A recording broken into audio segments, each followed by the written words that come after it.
These are all things that we did to try and help make ClickHouse easier to use and more popular. Because when a new database comes out in Silicon Valley, for example, people will not give you the time of day. There's a new database every week. So you have to really work to market it and and ensure people get interested in it. You initially started off with services to help.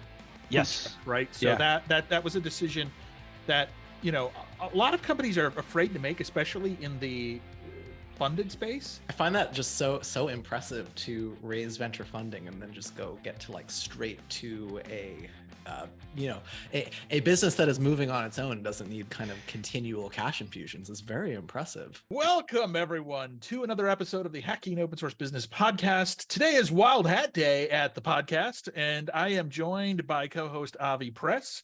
Avi.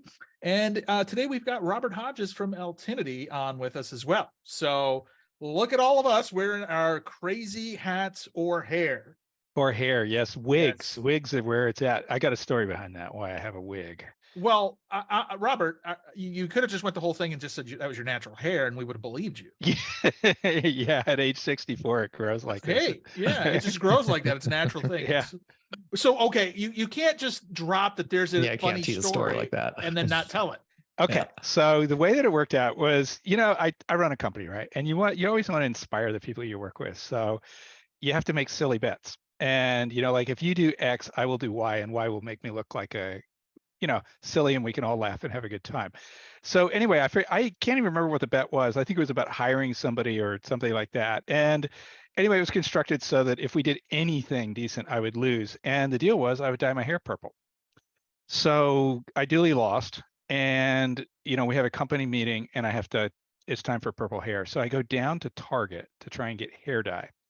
And the only thing I could find was, which is recommended by the ladies at the YMCA who are really good on hair dye. They said, go down and get this sort of paste stuff and you smear it on your hair, you just kind of comb it in and whatnot, and it will turn your hair, whatever color you want. So I went down and got purple, took it home, spent about an hour in the bathroom smearing this stuff in and mixing it in. What happened was my hair turned completely black, which I guess was an improvement because it's pretty gray right now. It turns out that what I learned from this was that it turns out that dyeing gray hair is actually kind of hard. Oh. So you have to bleach the heck out of it. You have to really go professional. You have to bleach the heck out of it, and then you have to put the,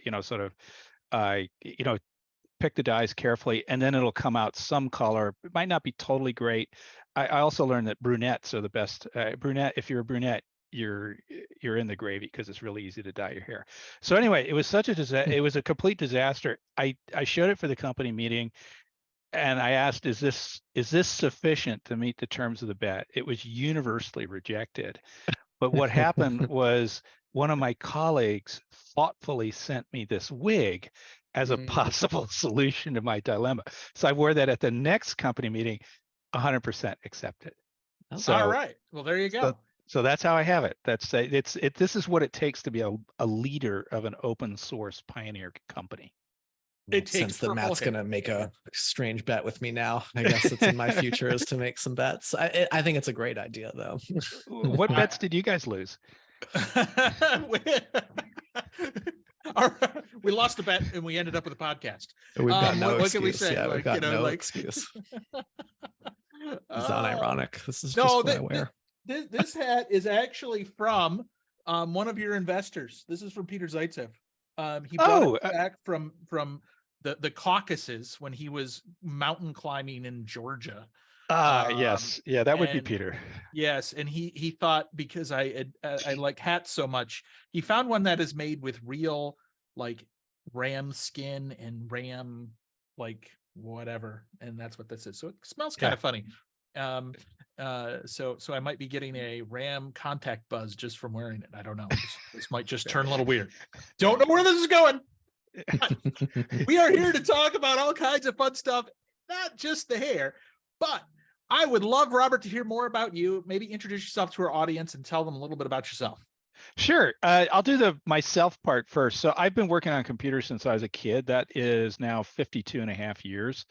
So it started out, I was in school, it was like January of 72.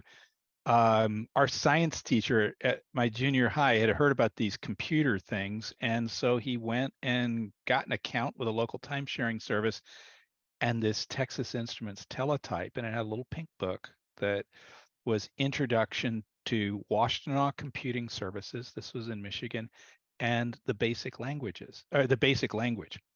And you could just sign up for an hour at a time, and nobody had heard of this stuff. So I went and signed up, read the book. It would teach you how to, dial up with this old acoustic, this 300 baud acoustic modem, make the connection. And then as soon as you were talking to the thing, you could start typing up basic programs. That was how it started.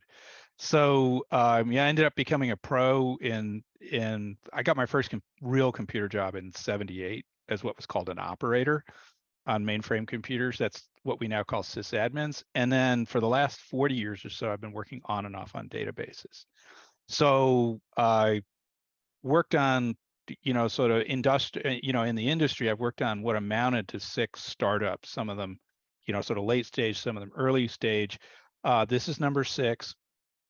And the last one I was working on was a little company called Continuant. We sold that company to VMware. I went and worked there for 4 years. And then at the end of that, I joined Altinity. And what we do right now is we work on the ClickHouse data warehouse. It's a really popular open source data warehouse. We can probably talk a little bit about it, but used by everybody from Cloudflare to Comcast to Cisco.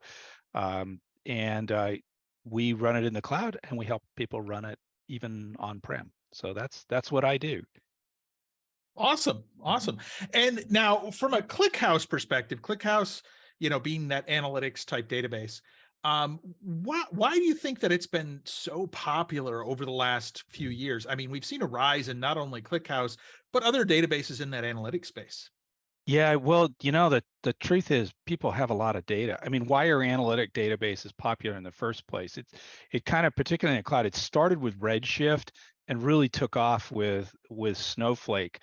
But businesses, particularly businesses that are online, just generate huge amounts of data. Imagine you're doing marketing. Every time somebody touches a page on your website, you're generating you're generating a bit of information that goes back to into their data warehouses. In fact, if you're using a website that's monitored by Microsoft Clarity, when people move the mouse or click on something, that's being recorded. So this just generates huge amounts of data where these systems end up, they can easily generate 100 billion events a day, which you have to read in, and then you want to be able to read them in quickly, but also be able to do queries on them to understand what's going on the website, figure out, hey, which pages are popular, where are people dropping out of the funnel. This has driven the development of these data warehouses. And the reason and where ClickHouse comes in is there's a family of open source data warehouses that are extremely fast and also very cost efficient to operate. In fact, they're so fast, we don't like to call them data warehouses. We usually call them real-time analytic databases because that gets more to their value proposition, which is to deliver results really fast. Now, with this type of a project, I mean, this is an open source project, ClickHouse, but you are just a contributor. You're one of many contributors to the ClickHouse ecosystem and project. What are some of the challenges building a company around something that you have to contribute upstream and work upstream with? Well, I think the biggest challenge, and I hope we'll have a chance to talk about this, is just running an open source, a business based on open source technology. The economics, you have to be very thoughtful about the business model because it's not proprietary software. You can't just, erect a wall and then charge people, create a walled garden, if you will, and then charge people top dollar to enter it. You have to be much more thoughtful about how you work with your community and then how you monetize them. So I think there's so that's really the number one issue. And it doesn't really matter what open source software you're dealing with. But the second thing is you're absolutely right. We're dealing with a project which we are in fact not the main committers on the project. We are a major committer. We do a bunch of work particularly on, we do make commits to the database, and then we support a whole bunch of ecosystem stuff. Like our main thing that we support more than anything else is Kubernetes. So we make ClickHouse run cloud native. But we have to be, we sort of have to work with other people. We have to deal with the fact that the people, that the company that has the most committers, and for example, most of the core committers, is actually a competitor at the same time. So there's always kind of a tension between, hey, we want to put stuff in because we all want to make it better, but at the same time we're competing. So that balance is, after just having a business model, that balance is really the toughest thing for us. One of the things we really have to be thoughtful about. So how did you go about evaluating, like you could pick so many different open source databases. There's so many options if you're taking the business model of, I'm going to take this project and operate it for customers. What was it like? Was there just so much expertise that you had there that was the pick, or like, how are you evaluating that? Well, I actually did nothing. I had nothing to do with that. The way that I got involved with this was one of my best friends, whom I've known for about 20 years, called me up and said, "Hey, Robert, I know you like databases. I've got one I think you need to come look at."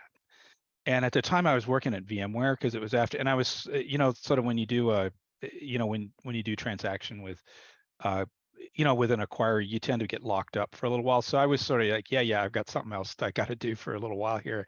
And he wouldn't go away. So eventually I came and looked at it. And the thing that was really impressive about it is it was extremely fast. That was thing number one. It also looked like it'd be good it would work well in the cloud. At that time, I was thinking in terms of VMware's cloud, but of course there's public clouds and Kubernetes. The real question is, like, what was it that my friend Alexander saw that gave him that made him think this was a great database? Well, it was actually pretty simple. He was running analytics for a real-time an online ad company. They do real-time bidding, and they process something like 70 or 80 billion events a day, because they're trying to figure out what's the best strategy for ad placement. And for that's an interesting problem, because it's not just, you don't just have to record the winning bids, you actually have to have all the bids, because then that allows you to figure out, hey, what bid, like if I won with a bid of $1, what was the next bid? Well, maybe it was 80 cents, so maybe I could have won with 81. So this is a huge data problem. The events are coming in at millions of events per second. You need to be able to respond to them very quickly. They couldn't do it with Vertica. It simply wouldn't scale. And it was really, and on top of that, it was really expensive. He found this new database that was ClickHouse, that had just been open source. It was originally developed by Yandex, and sometimes called the Russian Google. And they open sourced it in 2016. He heard about it, jumped on it, used it, and it worked. And then he looked around and said, hey, but it was really raw. It was sort of like no documentation, or at best case, docs in Russian, kind of hard you really had to understand how it worked. And he said, okay, I'm going to set up a company to do this. And then he ended up talking with some of the folks at Percona, to see if there was interest. And to make a long story short, that's how Altinity started. It was his experience of doing this successful migration and just seeing how fast and how cost efficient this database was. Got it. So when working with if you're commercializing a piece of open source that's not really not owned by you, like you're contributing to it, but it's not something that you have complete say over, what, in your case, what have been kind of the main challenges that have come with that, and how do you navigate them? Actually the biggest challenge on this was, so you need to get along with the core committers. That's a really important part. And I think there's kind of a natural tension between how much do you focus on your own business and how much do you give back to the community. And that's something that we, try to do as thoughtfully as possible. The interesting thing is, though, that you can give back to communities in a bunch of different ways.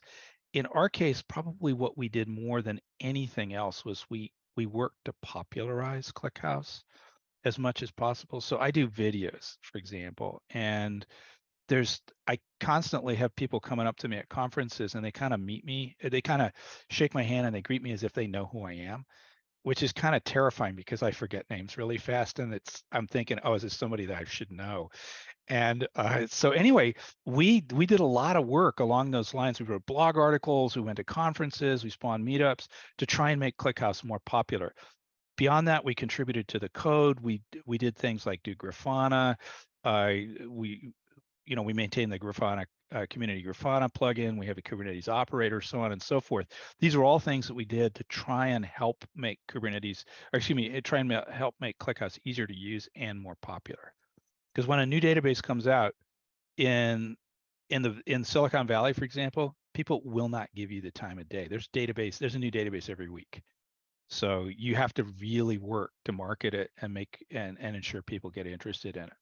We were helped by the fact that some pretty famous people like Cloudflare adopted it, and then they wrote about how great it was for their application. And that was one of the things that really we kind of keyed off that to make our contribution to help make it more popular. I'm increasingly thinking that we need to look at ClickHouse for Scarf, honestly. If you got a lot of data, you need to, yeah, you absolutely, if you have anything that looks like events, anything that's arriving rapidly and where you want to pop it into a table, the one trick is you got to be able to turn it into something close to a table. But ClickHouse is very, it's shall we say, very benevolent in terms of what it considers a table. It's not like MySQL, or Postgres of old, which was much more particular about how the data was organized. Good to know. Avi's wheels are spinning. Oh yeah. Oh, okay. I mean, we're at Scarf, like, are outgrowing our data architecture, and it's something that we talk about internally about, like, what are we going to move to? When do we? Are you on Postgres or things? something? Are you on Postgres or something like that? Or we were on Postgres originally. Now we're using Aurora for worse or for better for worse. Ah, right. Yes, because you get the same performance, but you pay more for it. Is that? Quite honestly, in the moment that we switched to it, it actually solved a lot of performance, like kind of immediate performance concerns. It was like just switch and boom, suddenly we didn't have to deal with it for another, bit of time. I'm just kidding. Actually, Anurag Gupta, who ran the teams that developed Aurora, is one of our advisors. So okay, it's cool. a great Very it's a cool. great piece of technology. That and RD and Redshift, which I think was just a seminal product. Yeah. I guess back to the topic of the relationship between the company and the upstream project. Am I correct? Matt and I were briefly talking about this. So ClickHouse, the company, was not around when Altinity was started? It wasn't. And actually, what's interesting about this, so we took I can tell you the story. So we've known those guys right from the start. Not only did Alexander meet them fairly early on and sort of develop a relationship with them, but a number of the people that we hired were fairly prominent in the ClickHouse community. The ClickHouse community had this huge, initially largely Russian language based community around Telegram. And so some of the people on our support team are major contributors in that, in the Russian and English language Telegram channels. So so our company is pretty old. We were founded in 2017, but in 2020, and we had sort of a vision that ClickHouse actually, we had a clear vision for how we thought ClickHouse should evolve, and that was to put it in a foundation. And a lot of this was that, we talked to Alexei Milovidov, who's a really, really great database engineer, and one of the things that he said early on, which really made a big impression on me, was, hey, I want ClickHouse to be the default data warehouse for every application on the planet. And that's sort of the way we think about it. So we're content to help build that vision. And the simplest way to do that, I think this has been proven time and time again, is stick it in some kind of foundation so that it has open governance and you can have a bunch of people working on it and not worried that they're going to have some kind of rug pull like what's going on with HashiCorp. So that was our vision. And we actually got fairly far down that path with Yandex, but in the end, as far as I can tell, what happened was somebody inside Yandex at some point probably just said, hey, wait a second. This is like a really valuable piece of technology. You're talking about giving it away. And what they ended up doing was creating making a deal with a couple of investors in the United States, and they formed did the traditional open source play, spun out the developers, and built the ClickHouse Incorporated, and built the company that we see today. They raised a fair amount of money, and their goal is to make ClickHouse the premier cloud data warehouse on the planet. So I mean, I think they have a pretty clear goal, but they're really creating something that's a little bit more like Snowflake and less like a broadly like a data warehouse that behaves like MySQL, something can just run anywhere. So why don't we switch a little bit into, Altinity, or even we can go back to Continuum if you want. Starting off a new company is always daunting, right? It's a challenge to get that first customer, to get that traction. What sort of things did you find either easier or maybe a little less easy the second time around that you went through that process of just starting things out, finding that, initial traction, that initial growth spurt? Well, I think this was vastly easier than the previous companies I've worked with. And the reason is ClickHouse is just really fast, very capable, and a lot of people needed it. So, for example, we had people in financial services that were seeing it as a replacement for Microsoft SQL Server or KDB Plus, which is a very capable but extremely expensive in-memory database. And so there were people who wanted to write us checks. That said, getting to those, finding the people and letting them know that both ClickHouse exists, they tended to find that on their own. But then on top of that we exist, that was the hard part. So it was really marketing that was the single hardest thing. And we think of ClickHouse as being very popular, but ClickHouse is a niche. I mean, every database other than the big folks like, MySQL, Postgres, Oracle, Microsoft SQL Server, they're essentially niche products. So your biggest challenge is always get people to recognize how great this is. So that marketing was really the hardest challenge. And then beyond that was because the company was bootstrapped, just once you got the message out, the company, you're going to close contracts, you're going to, start with services, you're going to start building software for people, then it's just delivery. Can you hire people at just the right time so that you got enough people to deliver on the contract, but you don't have so many that you run out of money? That balance is also, something that we focused on quite a bit, and we still do today. So you took one round, a seed round, and then that's right. Everything else has been bootstrapped. That's right. So we took a seed round from Excel back in 2020, and which is great. I'm really grateful to Excel for that, but it then turned out that we started to make, because we had services that were, sort of an existing business when we got that money, then it turned out that we were getting the equivalent of a Series A, not a huge one, but a Series A, just because of the ongoing business. So that enabled us to just really shift to a more bootstrap model. And the truth is that once ClickHouse Incorporated came out, our potential at that point to get like really big funding was going to be very difficult because you had another competitor in the market, and at that point, most VCs don't really want to invest in the number two. They want the number one because they want the mathematics of their funds require them to have very large payoffs. So it's worked out. I mean, it's we were less attractive at that point as a to be funded. But the truth is, we're just really comfortable running bootstrap businesses. And the reason is that you can do it on open source. You can do it if you're distributed and have people in a lot of different locations, not just Silicon Valley with, Aeron chairs and high salaries. You can also, then end up spending a bunch of time thinking about what your customers want.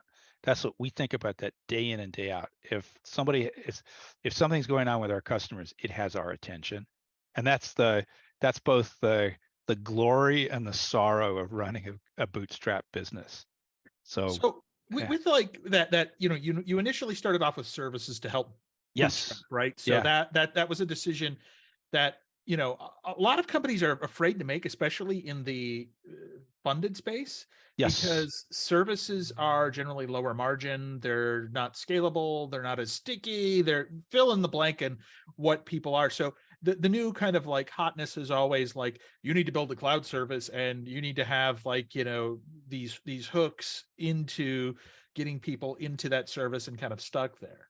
Yeah, well, that's yes, and I think that's another reason why I'm actually more comfortable with a bootstrap business, because it allows us to make decisions that are, more likely to build a functioning, profitable, beneficial business, at least for as far as our users are concerned.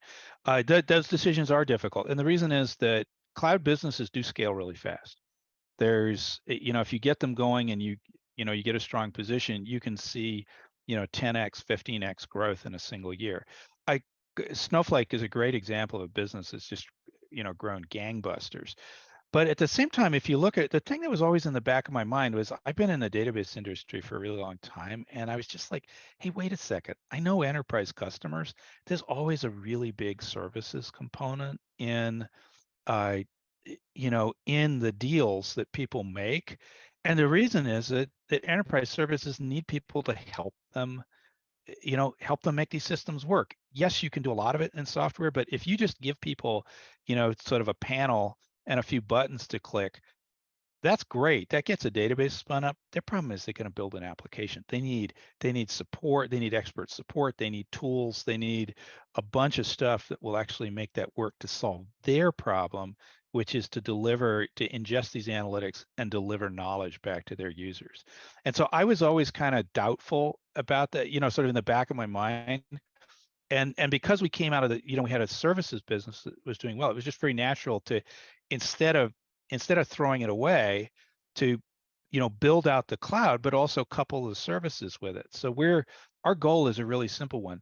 It's also enabled us to say, hey, wherever you need to run ClickHouse, fine, just tell us and we'll support you there. We'll either give you pure support, we can run you in the cloud, and then we have a hybrid model where our management plane runs in our cloud, but we can drill into your account and manage databases there, kind of like what Databricks does. I find that just so impressive, to raise venture funding and then just get to like straight to a business that is moving on its own and doesn't need kind of continual cash infusions. Is very impressive. Yeah, one of the things I will say is we try, because one of the things that was interesting was the problem that you get into is you need working capital. So you want to be able to, and this is not money for speculative investments, but really just money to be sitting in the bank, give you one little bit of shall we say optionality in case your assumptions don't work out, that you don't suddenly like nose into the ground. But the other thing is to ensure that you can deal with the sort of lumpiness of large payments, and be able to do things like, hey, we need to pay in advance for savings plans on Amazon or the equivalent on Google. So we did do some revenue based financing. That's an interesting model for SaaS, particularly people that have growing revenues. Has pretty high interest rates, but it doesn't come with any strings attached. So we've also done that, and that's actually turned out to be a really good move for the business. Super interesting. So out of curiosity, talking a little bit about, the incoming sales side, is most of the customer base that you're working with, are they mostly inbound, or are you doing more outbound outreach to these customers? It's largely, up till now, it's been largely inbound, but we're seeing as ClickHouse becomes more popular, it's now, and as the value, is, one of the things that was not so clear early on is how do you, why would you choose ClickHouse versus something like Snowflake? We had difficulty articulating that, partly because maybe we're just not good at it. But the other thing is you need a little practice, and you need to understand the real trade-offs, which are not visible early on. And what we found was that what we have learned is that ClickHouse is a wonderful database. It's one of my top 3 out of the 20 or so I've worked in. It is not a general purpose data warehouse in the way that Snowflake is. So Snowflake, the thing that's really great about it is if you have a big company like your Ford Motor Company, and you have a bunch of applications that need analytics, and you want to make one pick that's going to work for all of them, it's Snowflake, because it just kind of works for all these different applications. It has very complete SQL implementation. It has very few knobs to change. It's pricey as heck, but it works. And you can give it to teams that don't know a great deal about the internals of databases. What ClickHouse does is, if you have a specific application, like you're doing security, event, and incident management, something that requires you to ingest data rapidly, to alert on it quickly once something interesting happens, and to give people the ability to not just look at that event that's of interest, but to scan the entire history of related information, that's where ClickHouse shines. And so what we find is that ClickHouse is really great in enterprises where people are building sort of if you will, narrowly focused data platforms that focus on a problem like SEIM, like what I just described. That's where ClickHouse shines. And being able to articulate that, I hope that came out pretty clearly, because it's taken years to get to the point where we understand that. And like, who should we be recommending ClickHouse to? And it's, for somebody who's building that platform, the argument is you go to Snowflake and you say, hey, do you really want to be paying 10x your compute, the 10x, paying a 10x markup on compute, which is actually about what Snowflake works out to? Or do you want to come and build a custom platform where you're running at 2x compute, give us a share of it, and you've got a much more capable system. You also own the data. You can, you can meet your security requirements, so on and so forth. That's being able to articulate that takes a long time. So I think that positioning of ClickHouse is now much clearer, and we see a lot of adoption based on people understanding that more clearly. So really, this inbound motion, one of the first things is getting that positioning right. Yes. Right. It's understanding what ClickHouse can do and what the value prop is. Yep. So I think that's really critical. So where are most people coming in? Are they finding you just because they're searching for this particular problem? So we have the blog, and actually, to complete that last question, the motion to get the outbound motion, you have to have that. You have to understand that trade-off, and really what you're looking for is the people who really should be developing a custom data platform. But yeah, if as far as the inbound people, what you're doing is you demonstrate, through blog articles, through videos, you demonstrate expertise in ClickHouse, you participate in forums, you do talks. These are just constant activities. As you move, begin to get, to focus more on outreach, you still have to have the collateral, the information that supports what amounts to an inbound motion, but it becomes more focused. Like if you're running ads, for example, you're looking at, hey, like ClickHouse users who are looking for information about cost optimization. That's maybe the people you want to be talking to. So you begin to get ideas for how to locate people who could really benefit from ClickHouse. So that makes a lot of sense for how you position the database itself. Mm-hmm. How do you think about positioning yourself versus competitors that are also doing what you're doing when it comes to operationalizing? Yeah, that's a great question. We let you run ClickHouse anywhere, and we're particularly good if you want to run it on Kubernetes, which is becoming a dominant platform for applications, particularly analytic applications. So it's there was a survey I saw, about a quarter of the workloads in in enterprises today are on Kubernetes or headed that way. So and in fact, Kubernetes is just a huge shift because it enables people to build service-based applications with relatively small teams, which means that the economics work out. They don't have to go to a cloud platform. In fact, that's why we can have an offering that doesn't depend on everything being in a big, Snowflake or BigQuery like cloud. I mean, we love it. We have a bunch of customers that run in our cloud, but they don't have to. So so Kubernetes and run anywhere, and of course, just as Rackspace used to say, fanatical support. I mean, your stuff is, if you have questions, we're here to answer them. If your stuff is broken, we're here to help you fix it. So, part of that is, with the differentiation between competitors, with the inbound, It does get nuanced because in the open source space, you're obviously always competing against free. And Absolutely. now we are kind of in this space where the economy is kind of up and down depending on the week, who knows where it's going to go. So there's always cost pressures. This also extends to other vendors who are offering more and more competing technologies. As you said earlier, in Silicon Valley, everybody has a new database every week, Yeah. right? And so I think that is something that Yes. yeah.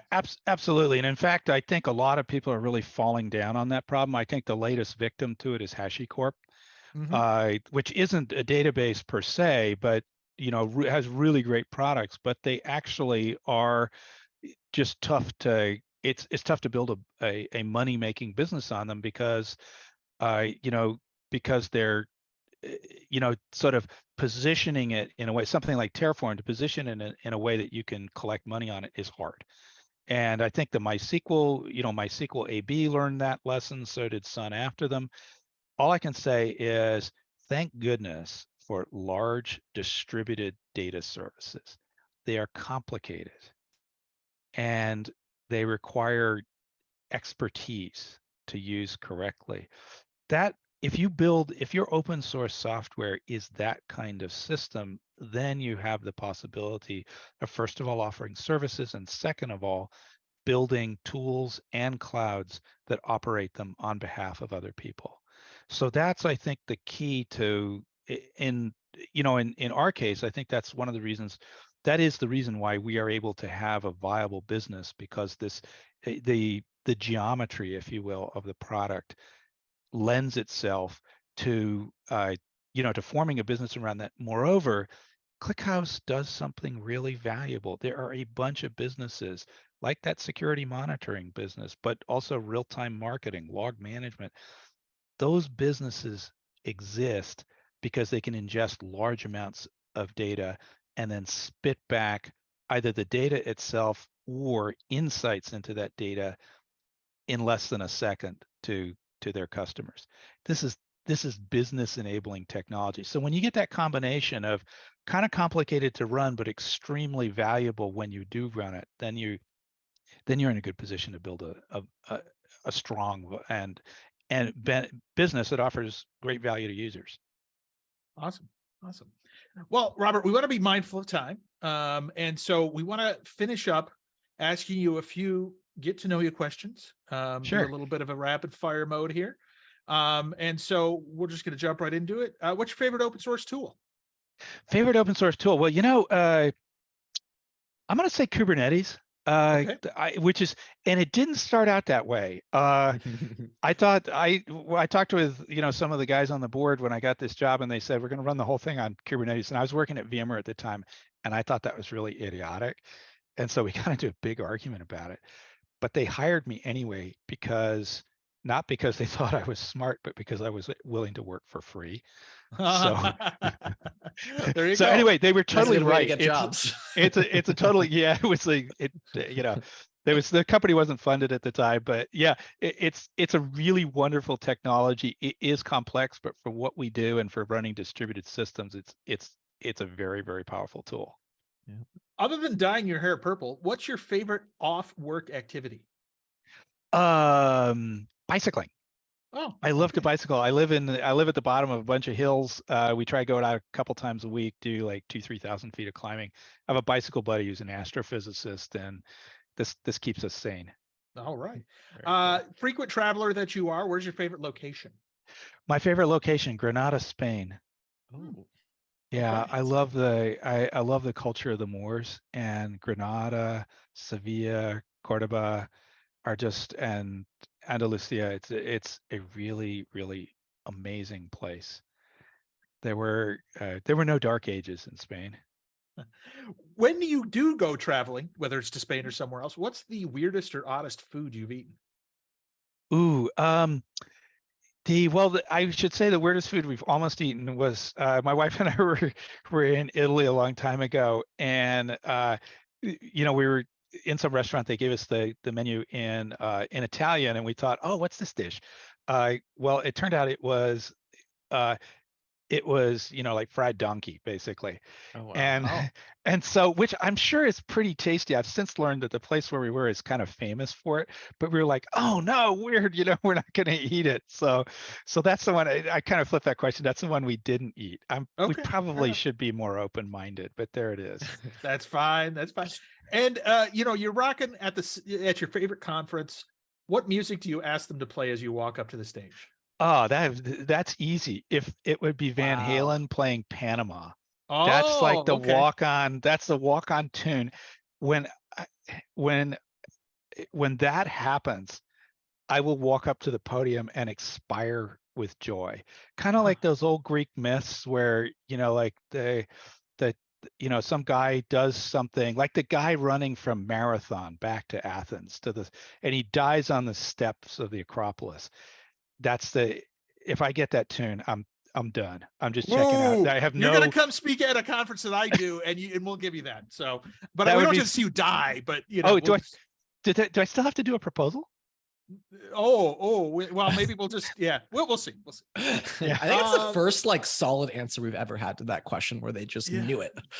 So congratulations and thank you. It hasn't. I've been thinking, as you can tell, I've been thinking about it for a few years. So there you go. Well, Robert, we want to thank you for hanging out with us today. Thank you for putting on your best hair. We do appreciate it. And don't forget to check out, Altinity, if you are listening, and subscribe, and follow us on your favorite socials. Yeah, and try out ClickHouse. It is an awesome database, and we're pretty cool. Not everybody has purple hair, but we have all. It's a fun community. There you go. Garf is probably about to look. Thanks for having me. All right. Thanks, everybody. All right. Talk to you soon. Bye.